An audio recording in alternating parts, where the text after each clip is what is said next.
Hello everyone, this is part 11 of What If Naruto Was Abused and Leaves Konoha, and I hope you guys enjoy this video and to like, to subscribe, and check out the playlist, to see more comment down below. Now let's start the intro. They call me a god. They call me a god. They call me a god. Rain poured in sheets from the darkened sky, each droplet like a little senbon ribbing more and more of Naruto's skin from his body. Every splash was like a gong reminding him of everything he lost as he looked out over the throngs of people gathered around. All eyes were focused to the front of the roof where a simple wreath lay before a closed coffin. Naruto's eyes were fixed on the plain framed photo in front of it. It was smeared and distorted by the relentless rain, but Hiruzen's face was still visible. It was a photo from his first day as Hokage. With his arm around his wife's waist and a gleam in his smile, he looked ready to take on anything as he first put on the Hokage robes. It wasn't supposed to be a day of mourning, but a day of remembrance, of celebration of the third time as the leader of the Leaf Village. Somehow that didn't manage to brighten up the atmosphere as people openly cried for their lost leader.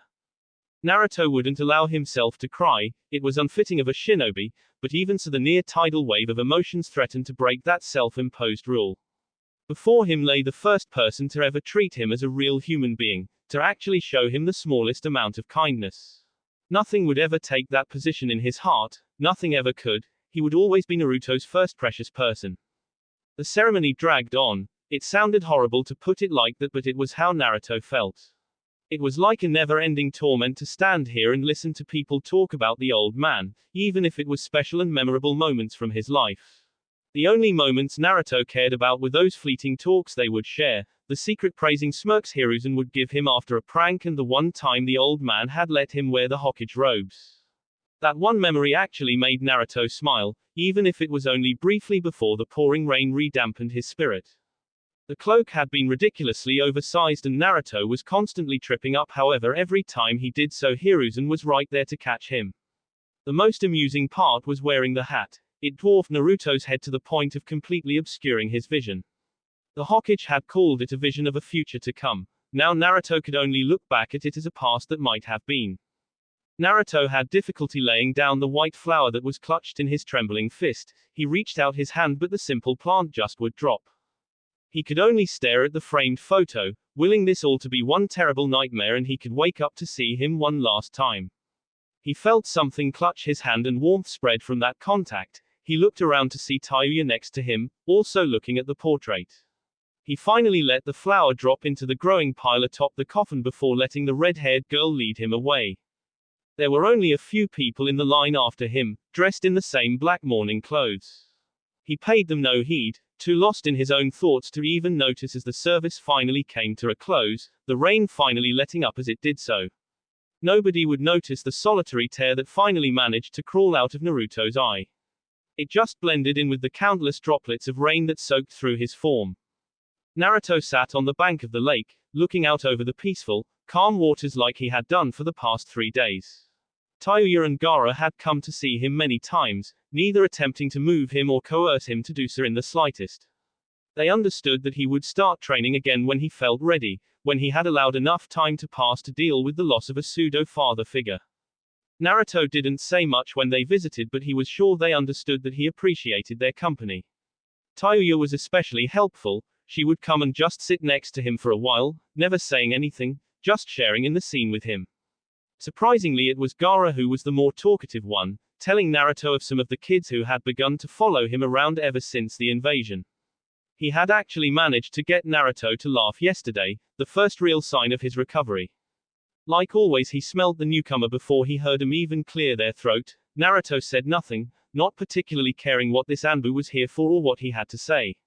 When the black and grey-clad man saw that he wouldn't get a response from the Jinchuriki, he approached, somewhat cautiously. Naruto should have expected as much, considering the Anbu was some of the few privy to his status as Kyuubi's container. I have been instructed by the temporary council consisting of Homura and Koharu to talk to you concerning your current allegiances. Naruto actually quirked an eyebrow at this, turning a little to see the wolf-masked Anbu properly. What about them? The Anbu remained impassive, despite the obvious venom in his words. They wanted to ask about the reason behind your headband. Again, this caused Naruto to raise his eyebrow in surprise and suspicion. The reason I don't carry the Sunagakure symbol. The Anbu nodded, equally dispassionately. None of their business. Naruto couldn't see it, but he was sure the man's eyes narrowed after that statement. They also asked me to inquire as to what your intentions are now. Naruto finally turned fully, standing up from his spot for the first time in 3 days, already feeling the associated stiffness ease off his muscles. My intentions. I intend to do exactly as the Suna Council asked me to do, to help our allies in the event of an emergency situation. Once again Naruto felt the piercing suspicion emanate from the operative as he gave that same reason. I was informed by the council that if that were the case you were to report to the Hokage Tower to be assigned into a temporary team with a shinobi from our village. Naruto nodded slowly. He could ask this man why that was, but he felt it would probably be better to get those answers from the source. And my teammates have been similarly informed. Naruto nodded again, all the confirmation the masked man needed before he shimmered away in a small shower of leaves. Not really the types for long conversations those Anbu, good thing I'm used to Gaara. What? Anko's loud scream actually caused Homura to wince slightly before twisting a finger inside his ear to clear the ringing. I thought the situation would be quite clear, Miss Mitarashi. Is there something specific you do not understand? He managed to keep his voice quite level, despite the pounding headache that threatened to overcome him. He wasn't quite sure how he and Koharu had managed to get stuck with being substitute Hokage for the time being, but he was beginning to respect his old teammate just that little bit more if this was what he had to put up with on a daily basis.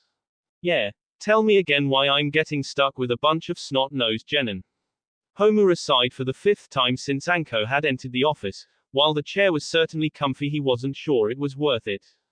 Like I already said, Miss Mitarashi, Anko eyed him dangerously.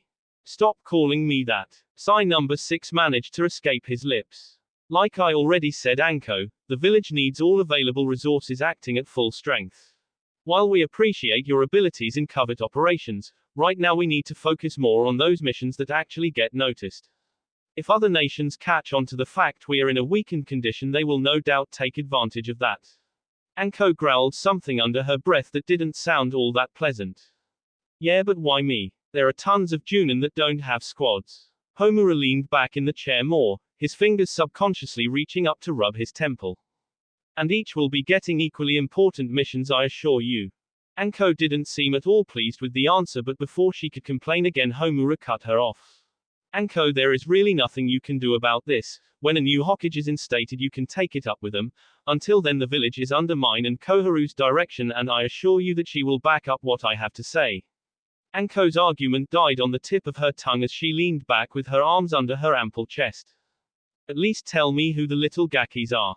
Homura finally allowed a smile to trace his old features. Oh, I think you've met them before. Naruto walked out into the training ground flanked by his 2 friends. They had all arrived at the Hokage's office to be told that they would meet their new Junin instructor here.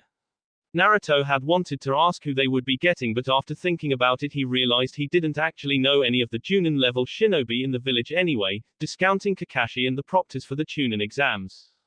Tayuya had already told him the Kakashi had students, including Duckbutt, who Naruto correctly guessed was Sasuke. Tayuya and Gaara seemed happy that Naruto was moving around and would soon go back to training, but there was no mistaking the fact that he was quieter now. Both could sympathize, having lost estranged parental figures themselves, Gaara his father, and Tayuya the old woman from her village. He tried to banish these thoughts from his head as he moved into the training area, and out of the way, fenced-off forest near to where the Forest of Death was. They calmly waited for 15 minutes, none of them saying anything, even though it was soon fairly obvious that Tayuya was getting annoyed at the sensei's absence. Naruto was off to one side, flicking through the pages of his little orange book while Gaara sat Indian style with a ring of sand slowly rotating around his body. Tayuya was the only one left without anything to do. She could have practiced her flute, but she needed the right mood to do that in. Irritated and frustrated was not. She also couldn't even read like Naruto because she had left her copy in their room by mistake. Normally in that situation she would just take Naruto's, but somehow he had managed to get onto the next book, so she would be completely confused by what was going on. When 15 minutes had turned into 30, Tayuya began to pace and Naruto saw he could see the steam begin to pour out of her ears in the periphery of his vision. He just hoped their sensei was good at getting out of genjutsu or they were in for an unpleasant couple of hours. This was also rather exciting for him, for as long as he had known his only real teachers were Baki and Kyubi, it would be an interesting experience if nothing else. Finally they heard somebody approaching from the direction of the forest and everybody except Naruto turned to face it, only for a very large snake to emerge from the trees and slither into the middle of them. Soup. All three teens looked at the snake curiously. It was about the length of a tree and as thick as Naruto's body. It was a mottled green color with two very deep strips of black running the length of its body. It unsurprisingly managed to be quite intimidating. "You're our sensei." The snake just looked at her in what Naruto guessed was the snake equivalent of exasperation. "No, child, I'm here too." He hung his head as if the next thing he had to do was the most embarrassing thing in its life, introduce her. It looked around for a few moments, sending glancing looks back into the forest while its tongue perpetually flickered in and out. It gave a hiss that almost seemed like a sigh before it rose its head up in mock pride and called out at the top of its lungs. "Introducing, the one and only, Queen of SSSSNAKESSS, Mistress of Dango, Anko MITARASSSSSSSSHI." The snake seemed to just slump over, a very, very irritated gleam in its eye before puffing back to wherever it was it came from. In its wake the training ground erupted into a miniature hurricane before the woman herself appeared in a tremendous swirl of leaves. Anko appeared with a victorious grin holding her hands on her hips. Naruto could almost see the imaginary cape fluttering behind her. She opened her eyes, expecting to see awed faces and excited genin looking at her in wonder. Instead she got two boys who were completely ignoring her, one meditation and the other reading, whilst the redhead was just staring at her murderously. "You're half an hour late." Anko glared back with just as much conviction. "Hey, it's not like I'm Kakashi or something. A great introduction like that requires planning." She looked around, expecting at least a nod of agreement from Naruto. She thought he understood her prankster side. Instead the blonde just tucked in the corner of the page he was reading, closed the book and stood up expectantly. Anko's shoulders slumped a little seeing that nobody appreciated her work yet again. "Well whatever, I'm your new Junin instructor. Here." She threw each of them the standard Chunin flak jackets which they all deftly caught. "Congratulations, you're all officially Chunin rank. All of us." It was Tayuya who asked the question, rightly confused that she too had been promoted. Anko just looked at her disinterestedly, still miffed nobody had liked her entrance. "Yeah, I don't know, something about the way you fought during the invasion or something like that." Tayuya didn't complain for once, she was just happy that she wouldn't have to retake the exams in 6 months without her teammates to back her up. She wasn't saying she needed them but it wouldn't be the same without them. "What about Hana?" Anko stared at Naruto with proper irritation while he just smirked, rubbing his nose subtly. "Damn you kid, why do you have to ruin our introductions? Okay, come on out Hana, they know." They heard a small commotion from further into the forest and what sounded suspiciously like somebody falling out of a tree. "What about the fireworks?" Anko just put a hand to her forehead, looking for all the world like she just wanted to kick something until it stopped moving. "Leave the fireworks, there's no point now." They heard more commotion from the forest before Hana shunshined into the clearing next to Anko. "I told you they would find me." Anko turned to her with a very irritable expression in her eyes. "You could have told me the Gaki had some kind of super sense of smell." Hana shrugged sheepishly while a dark cloud seemed to descend over Anko before she forcefully dispelled it. All this time the three genin turned Chunin had watched on in part amusement and part annoyance. Naruto loudly cleared his throat and both Junin turned, this time both looking rather sheepish as they rubbed the back of their heads. Right, well I'm not your full-time instructor because I'm only a Tokubutsu Junin, as is Hana, that's why we'll take it in turns." After a round of surprisingly acceptant nods from their new students the two kunoiki breathed a small sigh of relief. Anko turned to Naruto suddenly, a very curious look in her eye now. "Okay, pleasantries are over, we all know each other blah blah blah. First order of business is why the hell you're under a genjutsu." Anko sighed happily, that had been bugging her ever since the Forest of Death. Naruto for once seemed shocked, but not all that surprised. Tayuya had assured him the genjutsu would be tough but she also figured that most Junin wouldn't be able to sense it. He looked around at his teammates. Gaara just shrugged, not particularly caring either way, while Tayuya had calmed down enough to do likewise. Well, okay, I guess, but it's probably best if I showed you. Hana and Anko nodded eagerly, now both very curious about what it was Naruto was hiding, both with very different ideas as to what it could be. Naruto stood up from his position on the ground and clasped his hands together in a seal familiar to everybody. Kai. He didn't even shout it, it had become second nature to dispel or apply his personal illusion. He shimmered for a moment without the normal flash of smoke to signal the loss of the illusion. Seconds later he stood, mostly unchanged but with a few very key differences. His claws once again were visible, extending from his fingers in a noticeable fashion as they gleamed in the sunlight. Likewise his proper ears were also free and happily twitched atop his head like a diver coming back up for air. His whisker marks became deeper and more defined, more scar-like but without any of the disfiguring features. His canines elongated in a similar fashion to his claws, poking out of his mouth even when closed. The final and most noticeable of all the features was the addition of 3 bushy and very excited blonde tails that trashed behind him expectantly. Anko and Hana just stood transfixed by the sight, taking in Naruto's new appearance with wide eyes. He briefly wondered if this had been a bad idea, already imagining being dragged off to some Anbu jail. That. Naruto flinched involuntarily as both girls spoke in unison. He unconsciously backed away, preparing for his dangerous flight from the village. Awesome. He opened his eyes that he hadn't even realized he had closed in shock. That wasn't the reaction he had been expecting. When he did so, he found Anko very much inside his personal space, closely examining his whisker marks with scrutiny.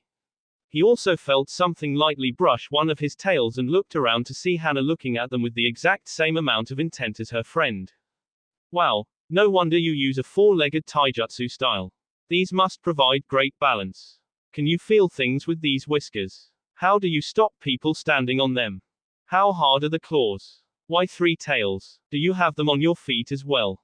I wonder what a hickey would feel like from somebody with fangs. Naruto just managed to stammer through the questions with various ums and ahs as they came fast from all directions. He felt like a piece of art in a collection being evaluated for auction. The last question managed to catch him off guard the most, but not more so than Anko suddenly grabbing one of his tails and rubbing it against her cheek. Soft. Naruto spun in surprise, yanking said tail out of her grasp, leaving her to pout like a child with its toy taken away. It was actually so adorable that he considered just giving her the tail back, but her shook his head of it, mumbling under his breath about girls managing to control his life.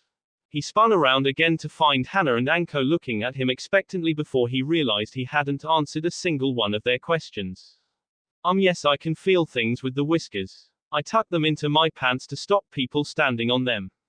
I haven't found anything that breaks my claws yet, and yes, they are on my feet as well. Anko and Hana seemed pleased by the answers before Hana frowned, realizing he had missed one, much to Naruto's displeasure. But why 3 of them? He sighed, his shoulders slumping at the same moment. He gave a pleading look towards his friends who could only offer him shrugs and helpless looks that made him want to seriously break something. It shows how much of the Kyuubi's power I can safely use. He winced involuntarily, already expecting the hateful looks and harsh comments like, demon, or, monster. Instead, when he opened his eyes, he only saw the 2 kunoiki even more interested than before. Before any more awkward and invasive questions that he really didn't want to answer came up, he quickly pointed in Gaara's direction. Hey, he's a Jinchuriki too, interrogate him. The 2 Junin looked at Gaara curiously, Anko coming close enough that the sand in his gourd began to twitch dangerously. So why don't you look like that as well?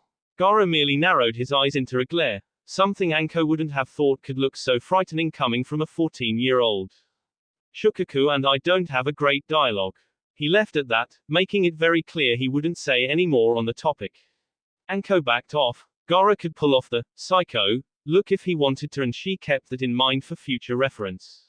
She turned back around to Naruto, giving his true form one last look. Alright Fuzzball, you might want to cover up again, some of the villagers won't be quite as understanding as we are. Naruto nodded sadly, he already knew that of course, and redid the genjutsu, with Tayuya's help to strengthen it. Anko coughed loudly when they were done, looking over the 3 of them again, taking them all in. Okay, now that little tangent has been taken care of, onto the second order of business. you're all moving in with me. All three Chunin looked at her skeptically, even Gaara. Why? We already live with Hana. Anko smiled at them devilishly, a look they knew all too well by now that spoke of trouble in the future. Let's just say I like to start training early and the Inuzuka compound is a little far away for my tastes. Hana looked at her in irritation but quickly softened the gaze as she recognized what Anko had planned. She sauntered over to Naruto, coming behind him and wrapping her arms around his shoulders, pouting cutely. Is Naruto going to miss me? The boy in question instantly reddened, almost passing out from the insinuation behind the honey-laced words. It was at that point that Anko noticed Tayuya fuming off to one side, shooting looks at Hana that she knew too well. She filed that information away for future reference as her smile grew even more devious. She let Hana walk back over to her side, leaving a very embarrassed and confused Naruto in her wake, before continuing. Alright, next up I've been told to say that you guys need to wear these. She held out 3 identical leaf forehead protectors and the 3 Chunin just stared at them. No. The simple, level answer came from Gaara. He crossed his arms over his chest but it wasn't a petulant maneuver, he simply did not want to wear it. My loyalty is and always will be to Tsunagaku.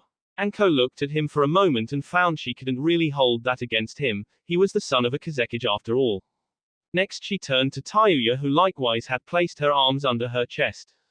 No. Anko waited for a few moments for the girl to continue. Any particular reason? Anko had been curious as to the reason Tayuya didn't wear any symbol on her headband. My loyalty isn't to any fucking village. Anko narrowed her gaze, it sounded like how a mercenary would feel, or more dangerously a missing nin.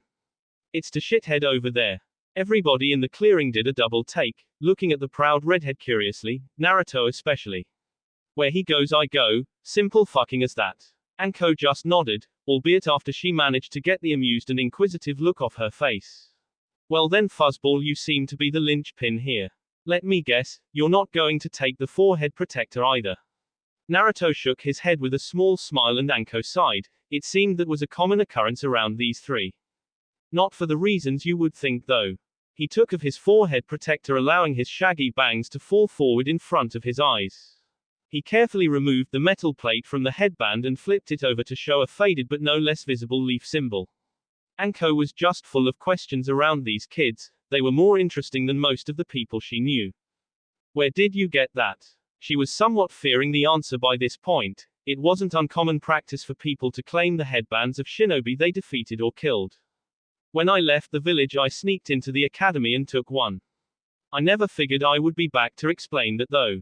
Anko just smiled, she wasn't there when Naruto had left, she was in sea country, it made her involuntarily shiver and reach back up to the spot on her neck. Naruto noticed the action and remembered something Kakashi had told them more than a month ago. Oh, Kakashi told us to ask you about Orochimaru's curse marks. Anko's head shot around so fast Naruto feared she may have kept going, her eyes boring a hole through his skull. Why would you want to know about them? She didn't realize her hand was still firmly clasped on her neck, a spot that Tayuya knew too well because she rubbed it too. Hana was worried for her friend, people had gotten injured when Anko talked about her old sensei or his last gift to her. You have one too, don't you? It was Tayuya asking the question and Anko turned to look at her, almost hesitantly this time. Naruto was surprised at how soft and fragile her voice sounded, and without a single swear. 2. Tayuya nodded, drawing back her shirt just enough that Anko could see the mark. The older woman quickly did the same, revealing an identical tomo pattern. She looked sadly down at Tayuya who merely stared back defiantly. I don't need your pity, I'm getting this shit off of my neck. Off to the side Naruto nodded enthusiastically and the sight made Anko smile. Yeah well when you do that, let me know will you? She straightened up, hiding the mark once again with her trench coat and setting her face back into its normal chilling smile. Well no point talking about the pedo and his weird ink fetish anymore. It made Tayuya chuckle a little, come on, might as well get packed and moved into my place. They spent the next few hours moving what few possessions they had brought with them from the Inuzuka compound to Anko's apartment. It was actually pretty large, more so than Naruto would have expected for somebody living on their own, but it turned out Anko received the same stipend check that he had when he was still living here. She wouldn't tell them why, but it was obviously a sore topic so everybody dropped it. Anko had given Tayuya the most amused expression imaginable when she had plainly started bringing her things into the room Naruto had chosen. He had actually been a little surprised at first, imagining that they would have the same relationship as when they were in Suna. However, it seemed to be more of a, fuck you, to Anko more than anything else if the look she had given in return was anything to go on. It clearly said, and what? By the time they were all settled in, it was dark. Naruto had already tried to have some of the dango in the pantry, only to get chased around the entire apartment by Anko. It wasn't even a playful chase. Her hand held a kunai and her eyes spoke of terrible, terrible tortures. After that, everybody learned that around Anko, dango was off limits, much to Tayuya's grief. Naruto found it once again strange how much animosity there was between the two women. He would have thought that with so much in common they would have easily become friends. They stayed up for a while, mostly talking. Anko was supposed to do some stupid team building exercise where she asked each of them their likes, dislikes, hopes and dreams, etc. However, she got the general idea from what they said, and it didn't really seem all that necessary considering the three knew each other since they were kids. Finally, Anko asked the question that had been itching at the back of her head for a while now. So how long have you two been together then? She was definitely looking right at Naruto and Tayuya when she said it, however the insinuation was completely lost on the blonde. What? Me and Tayuya? I found her when I was 7, a few weeks after I left the village. Anko smiled like the Cheshire Cat, moving her head in closer while lowering her voice to a husky whisper. No, I mean. She rolled her eyes and motioned with her head between them, together. Once again Naruto looked confused, puzzling out what the woman was talking about, whereas Tayuya immediately turned red. We fucking aren't together. Anko raised an eyebrow bemusedly. But you sleep together. Naruto still looked confused as ever while Tayuya only grew angrier. We sleep in the same bed. You have no idea how warm shithead over there is. Anko's other eyebrow followed the first. Oh really? Maybe I'll try him out sometime. Naruto didn't quite like the way Anko looked at him when she said that and was still confused about what the hell was going on. Eventually the conversation wound down and turned to more mundane things like previous training and the like. Gaara turned in first, complaining that there had been too much excitement in one day after Naruto being inactive for so long. Anko had already gone to bed, warning that anybody who entered her room without her permission, for some reason looking at Naruto as she said it, would meet a swift and bloody end. Naruto and Tayuya likewise retired. Both were just as tired as Gaara, even though neither was the type to ever admit things like that. Naruto would always want to be known as the one with boundless stamina, while Tayuya just didn't like admitting weakness. They settled into the large and surprisingly comfortable bed, Tayuya immediately curling into Naruto's body. They didn't notice the door creak open and somebody silently shuffle in. A few flash of light later and Anko walked out, clutching the camera with a cheeky grin. Too perfect, just too perfect. Not together, my perfectly toned ass. Okay, come at me Gaki. Anko stood a good distance away from Naruto in a large field, the furthest training ground from the village. Naruto narrowed his eyes at the name but smirked anyway. After a week of grueling intensive training he was finally allowed to spar with their latest sensei. Anko took on a very different approach to Baki. While their old sensei was content to let them go about their own training how they saw fit, she took on a much more hands-on approach. You're going to regret letting me fight you, Anko sensei. The older woman gave an even bigger smirk than her pupil, however this one was quite a bit more frightening. Naruto used that as his counter attack, sprinting in on all fours, covering the distance in only a few moments, giving the woman only seconds to go through hand seals. Hidden shadow snake hands. The call came out seconds too late as Naruto vanished at the last possible moment, reappearing only a moment later behind the woman to deliver a kick to her head. Much to his surprise, Anko dodged, ducking under the kick while at the same time swiveling her entire body and raising her arms in his direction. Instantly at least a dozen snakes shot out of the baggy sleeves of her trench coat. Naruto quickly found himself entangled up to the neck in the writhing vipers, one positioned very close to his neck. He figured it wouldn't be a lethal snake, but he never could tell with Anko. Even if he was immune to the poison, the snake could do a lot of damage with its powerful jaws. Luckily his arms were slightly loose in their coiling bonds and he was able to get off a few hand seals without Anko realizing. Wind-style shielding blades jutsu. He called it out quickly before the snake could attack, and almost instantly large spinning discs appeared around his body, slicing the restraining snakes to mincemeat. After they puffed back to where they came from, Naruto dodged rapidly to the left, avoiding the hail of shuriken that emerged from the smoke and pivoted quickly, using his claws for purchase. He used the newfound momentum to launch himself to where he smelt Anko, her scent of dango and scales easy to pick out. Unfortunately, all he got for his troubles was the woman's trench coat, hung up on a stick dug into the ground. He had pounced on it without thinking, relying far too much on his instincts, and before he could rectify the mistake, cold steel was pressed up against his throat. You're fast, Gaki, I'll give you that. But this is the muscle you need to be exercising. She knocked him on the head once, playfully but still enough to hurt. I'll keep that in mind, Anko-sensei. And with that, the clone popped out of existence, leaving a confused and irritated Anko clearing the smoke with her hands. Before Naruto could use that smokescreen to his advantage, the woman sunk into the ground, leaving a normal clone in her place. The real Naruto watched from the trees with interest. He already knew it was a clone, but he was debating on whether or not to spring the trap anyway. Come out of the ground, Anko-sensei. You might get your clothes muddy. He used a neat trick Tayuya had taught him to throw his voice some way across the forest so it would sound like he was in the trees on the other side. Anko poked her head out just a little, looking in the direction she thought he was, wondering why he would give away his position. Naruto used that opportunity to launch a few kunai at her. Immediately Anko tried to sink back down, but when one of the kunai hanged into a shadow clone, she was pulled out by her hair. Naruto threw the older woman across the clearing where she flipped to land gracefully on the trunk of a tree. She didn't even give him time to follow up before she was running through hand seals lighting fast. Fire-style dragonfire jutsu. Naruto looked around in confusion. He was sure that jutsu needed some kind of conductor. He spotted the slight shimmer of wire down by the base of the tree he was in and followed it back to its source. There was an entire network of ninja wire all connected by a single kunai in the middle of the field, surrounded by the ones he had thrown earlier. She had used them as cover for her own trap, a trap that was now racing down the wire near her and spreading out all across the field. Naruto had to abandon the tree he was in, flipping down to the ground before it was engulfed in fire. He sighed in annoyance. Fire techniques always annoyed the hell out of him. Luckily they came as a double-edged sword to the user. Wind-style Great Breakthrough Jutsu.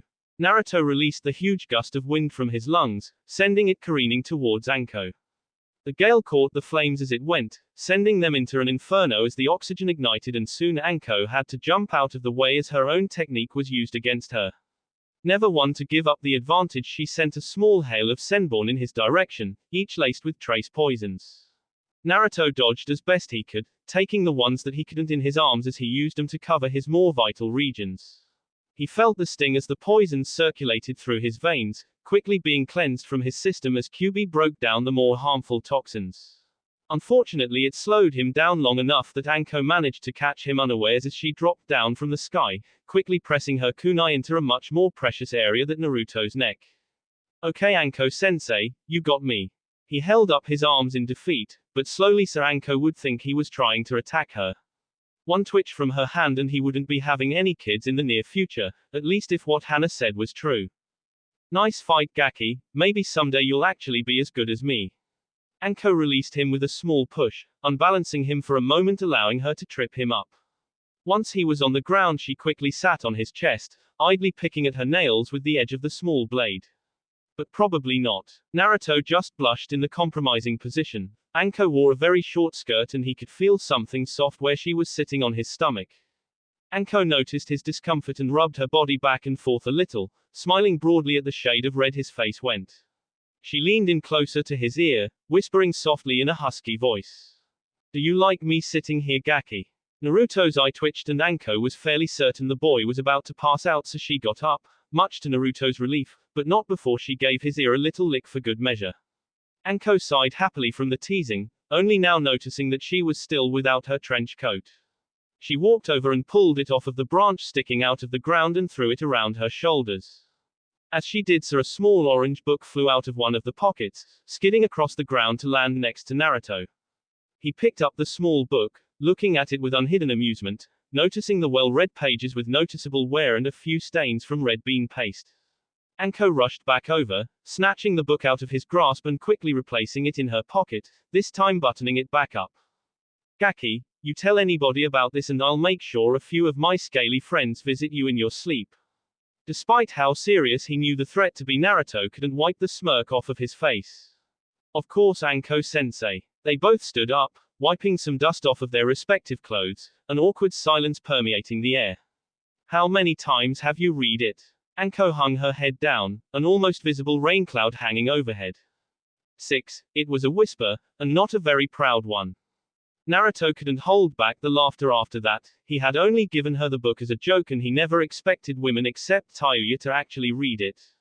A week later, and the 5 of them were sitting around in a circle in that same training ground, sans the battle damage from Anko and Naruto's spar. All 3 Chunin looked suitable, worn out from the intensive training under Anko and Hana's joint tutelage. Tayuya had been made to focus on her taijutsu and ninjutsu to account for the weakness her overdependence on genjutsu had caused her. Gaara merely focused on what he always did, refining and controlling his sand, something Anko and Hana had been perfectly fine with after witnessing just what he could do with it firsthand. Recently he had been focused on training in his father's techniques, finding the magnet release extremely difficult compared to the ease with which he could control his own sand. Even so, he persevered and was just now starting to grasp the basic ideas behind it, actually managing to levitate and control the fine gold dust to a degree. Naruto had actually helped him by suggesting he incorporate the gold into his own sand, to lighten the need for just magnet release. His abilities had soon skyrocketed after that as he learned the more basic elements of the nature release. Naruto had felt proud that he could help his friend in such a way, however that didn't make his own training any better. Out of everybody Naruto had the harshest time. Hana focused on Tayuya to hone her taijutsu while Gaara could work on his own, so Naruto was left with Anko as his personal tutor. To say that she was a slave driver would have been doing the ancient Egyptians a kindness. It had only worsened when she found out about the possibilities of shadow clone training. Naruto of course knew about the benefits. What most people didn't understand were the massive drawbacks that were part of the reason the multi-shadow clone jutsu was a kinjutsu.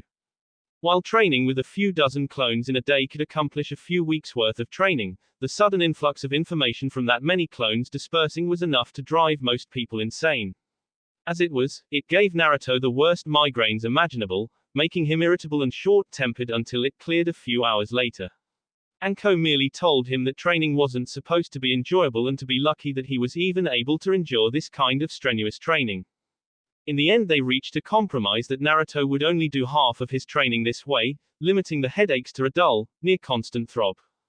The only other drawback was that clones couldn't train his body, which was why while they were off practicing ninjutsu or taijutsu techniques he was stuck working his body. Normally he wouldn't have minded that. He enjoyed physical exercise as much as the next shinobi, but not when you had a very loud woman eating dango while sitting on your back like a purple-haired Yoda. Apparently Tayuya had it almost as bad with Hana. Despite all their preconceptions that she was kind-hearted and fair, she turned out to be just the maniacal sadist that Anko was. At least that answered the question of why the two were such fast friends despite their supposed differing personalities. Then again, in that regard Naruto and Gaara shouldn't have been friends, but then friendship is no fun without somebody to challenge and rival you. While Tayuya's taijutsu was hardly weak, it still couldn't compare to Hana's years of intensive training in the Inuzuka style. It led Naruto to believe that if she had gone up against Kiba in the Chunin exams she might have met the same fate as Lee. Tayuya may have been one of the most intelligent and strategizing people he knew, but she had a terrible tendency to underestimate people and hold back on her true abilities. Hana was currently beating this habit out of her, in some cases quite literally, with training as equally intensive as Naruto's. Although for all their faults and sadistic tendencies Naruto had to admit that the two Tokubutsu Junin made great senseis. Even so, that didn't lessen the intensity of the gaze he and Tayuya were leveling at the two older women. The last week had been hell. The only relief was that instead of launching into their training as per usual, Anko had brought them out here for a treat. Alright Gakis, I bet you're wondering why we aren't going by the normal routine today. The glares leveled in her direction only increased, causing her to smirk. What do you know about killer intent? This caught the 3 Chunin unawares and they blinked a few times at the question, widening Anko's smirk. Well, you're in luck. My sensei pretty much wrote the book on it and now you get me to hand that secret down to you. None of them missed the spite with which she said the word, sensei. Instantly all 3 of them felt a wave of pure hatred and malice wash over them. Looking into Anko's eyes was like watching their own deaths unfold in increasingly horrific manners.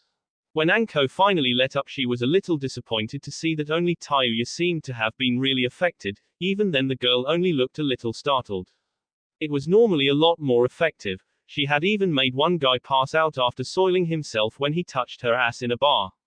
She huffed a little, annoyed that she was either losing her touch or these kids had some strong wills.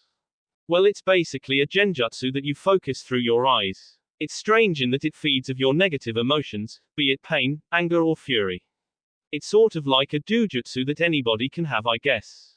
Though women have more of a knack for it than men do in my experience. She went through the next few minutes explaining how it worked and how to channel chakra to their eyes. They found it fairly easy considering all of the chakra control exercises they had gone through. Tayuya went first in practicing and Anko immediately felt the hatred in her glare. Even she had to admit that it was good, almost on par with her already. It was to be expected from one so focused in genjutsu, but even so that she had gotten it so quickly was impressive. Gaara went next, using all the newfound control he had gained from his magnet release training to focus the stare. Anko noticed that his eyes actually changed a little, becoming completely pupil-less and bloodshot. She wasn't sure if it was because he was a Jinchuriki, but it certainly made her feel frightened, which was good. Naruto went last. Out of all of them, Anko figured he would have the most difficulty. While it was good, he still had the worst chakra control out of the three of them, and he always seemed so happy, so she didn't think he would get the technique that well. What came next would be a moment she would remember for a long time. Naruto's eyes became bloodthirsty, terrifying even. She couldn't even tear herself away. It was like he was pouring all the pain and anger from 1,000 lifetimes into one look. Like Gaara's, his eyes changed, becoming red like the color of blood, with the pupils turning into jagged slits. For a fleeting moment Anko believed she was looking into the eyes of the Kyuubi itself, and she was frightened to the core. Naruto noticed this and immediately let up, taking the chakra from his eyes. Anko was left panting and shivering from the intensity of the killer intent. The fact that he had been so happy beforehand only added to the terror. Gee, good, that was good, Naruto. He looked at her curiously, wondering where his nickname went before Anko managed to pull herself together.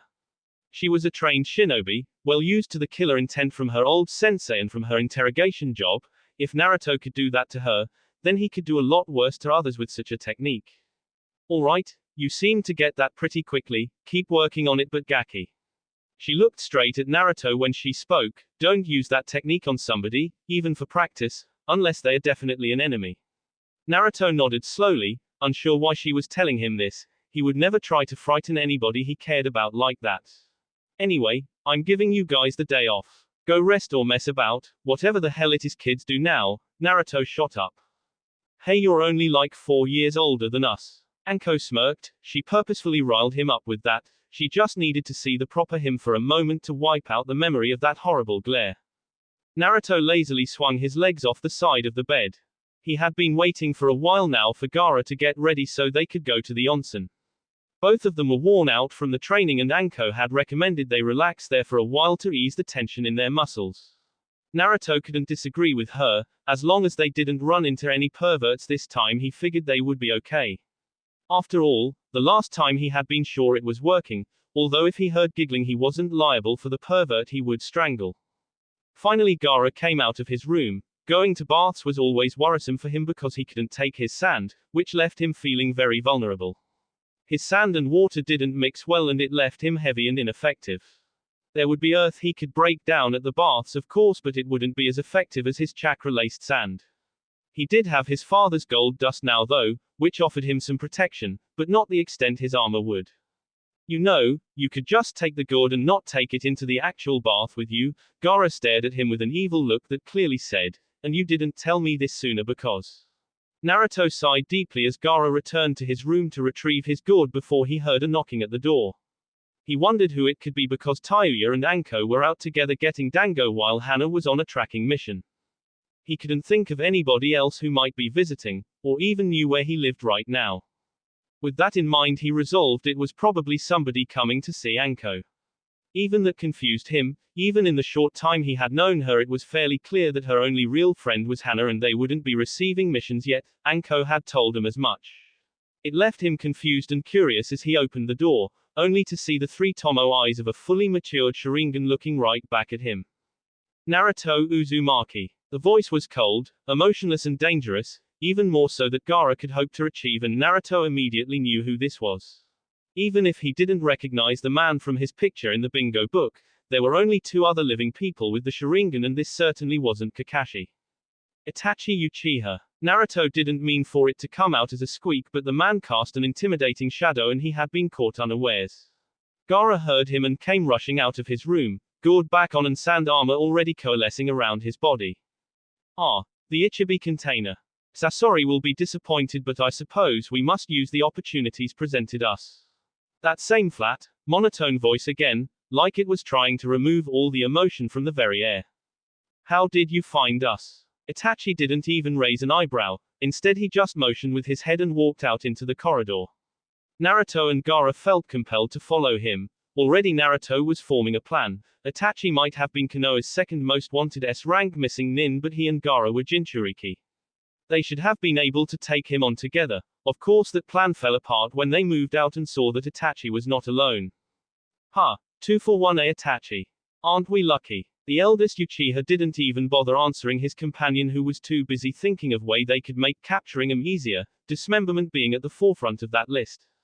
Naruto stared him down. The rubbery blue skin and gill-like markings on his cheeks, plus the scratched Mist Village headband, were a dead giveaway to his identity. Kiss him, grab them both. We have to move quickly before we are detected. The shark-like man just nodded with a gleeful but sadistic smile as he approached the two boys, already drawing the bandaged sword from his back. He was much faster than his bulky appearance would have suggested, and in a flash he was in front of Gaara, bringing his massive weapon down in a blow that would have surely ripped Gaara's arm off if his sand hadn't sprung up to meet it. Unfortunately for Gaara, he wasn't aware of the abilities Samehada possessed, not that many people were left alive to recount them. The blade quickly absorbed the very chakra holding Gaara's sand defense in place, the particles falling uselessly to the ground like their chakra void counterparts. It only slowed Kissam's strike, but enough for Gaara's eyes to widen and for him to move out of the way. The shark man looked disappointed that he had failed to draw even a single scratch, but was glad he was more than a match for the Ichibi's legendary defense. Samehada will enjoy feasting on Jinchuriki chakra today, he advanced again, playful sadism in his eyes, looking ready to tear every limb off their bodies. Kiss him, if you do not hurry up I will be forced to end this quickly. The blue-skinned man sneered in annoyance, not getting the chance to toy with his prey, as he preferred. You're no fun, Itachi. The Uchiha didn't answer, not that Kissam was listening. In all this time Naruto had pretty much stood frozen to the spot in indecision. That changed when he saw Kissam advance on Gaara again, this time with the intention on maiming the boy. Naruto wasn't going to allow anybody to hurt his friend and charged the Akatsuki member head-on, throwing out kunai from his wrist seals in such numbers that it surprised even him. Kissam merely used his sword's bulk to block all the projectiles. They harmlessly bounced off the wrapped sword like they were made of paper. Alright QB container, I had decided to go numerically, but if you insist on being the first to feed Samehada then I won't stop you, he smiled, showing off his sharpened, pointed teeth as Naruto halted mid-attack, seeing that it was useless. Luckily, or unluckily considering one's viewpoint, Itachi finally decided they were out of time. You wasted time, Kissam, now I have to deal with this. He suddenly appeared in front of Naruto, looking the boy dead in the eyes, as the world around them seemed to melt away. The color scheme of the corridor shifted, before it vanished completely, replaced by a simple field under a red sky.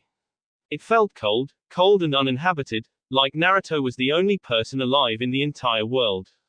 Soon Itachi rose from the ground like it was water beneath him and took to staring Naruto in the eyes again.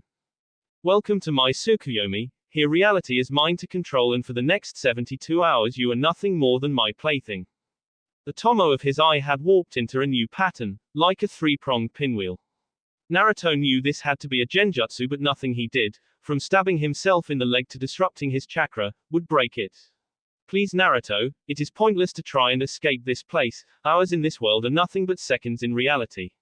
Even if your comrade were to somehow awaken you it would be too late. To you it would have already been hours of experiencing what I choose to do here. Naruto wanted to answer, but he suddenly felt very strange, warmed even as a presence seemed to fill him up before leaving him. Before his eyes Kyuubi seemed to melt out of his body, dropping to the ground gracefully on her forepaws before looking at Itachi with the most murderous look Naruto had ever seen. Gone was the elegant and graceful Kyuubi that Naruto had come to know over the years. This was a vicious and powerful Biju that saw something that angered her. You. It was a growl so deep that even Naruto was a little frightened by it. In front of him he saw Kyuubi begin to change, her fur dropping off in clumps as she straightened herself up. Her vulpine features shrank back and became more human as furry paws gave way to slightly tanned hands. Clothes appeared on her body quickly and soon the woman was dressed in something like a monk's outfit but in black with stripes of orange. Likewise a large coat, not dissimilar from Anko's materialized around her shoulders. It was a deep orange, the same color as her fur and had a pattern of 9 tomo arranged in a square in black. Finally red hair, bordering on orange, cascaded down her back, coming to a stop around her thighs where 9 tails continued to sway about. Naruto couldn't see her face because she was turned away but that was rectified when she turned around to him, giving him a warm smile. She had left her red, slitted eyes but he noticed that she had the same whisker marks that he did, as well as the same elongated canines. The warm smile shifted when she turned back to face Itachi, her eyes smoldering in fury and uncontained hatred. I must admit this has never happened before. Itachi had managed to maintain his purely deadpan voice, only seemingly somewhat surprised at the turn of events. You dare look at me, Uchiha. Kyuubi's voice was a roar that made even Naruto cringe back. The world around them seemed to twist and turn as a battle of wills took place between the Genjutsu master and Biju prisoner. I'll rip those accursed eyes out of your skull. She started taking menacing steps towards the now somewhat startled Itachi. It was true he hadn't been certain of the results putting a Jinchuriki under Tsukuyomi would have, but he certainly hadn't been expecting this. Somehow he didn't think the fact that he controlled this world would help him as the furious woman approached him at a quickening pace. Her elegant fingernails quickly became pure white claws and her whiskers more defined.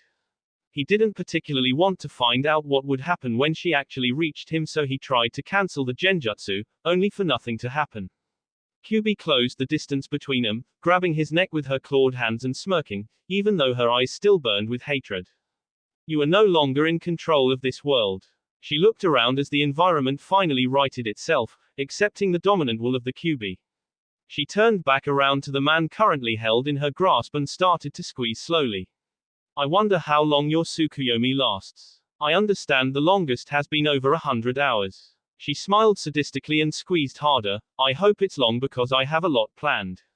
Uchiha. Kisame wasn't sure what happened. One moment Itachi had moved in to put the Kyuubi Jinchuriki under that powerful genjutsu of his, the next he crumpled to the floor, barely being able to use his arms to prop himself up. Itachi, what's going on? What happened? He moved over to his partner, keeping one eye on the 2 children in case they decided to take off. He didn't get to move any closer as he felt an enormous pain in his stomach and was sent hurtling along the short distance of the corridor.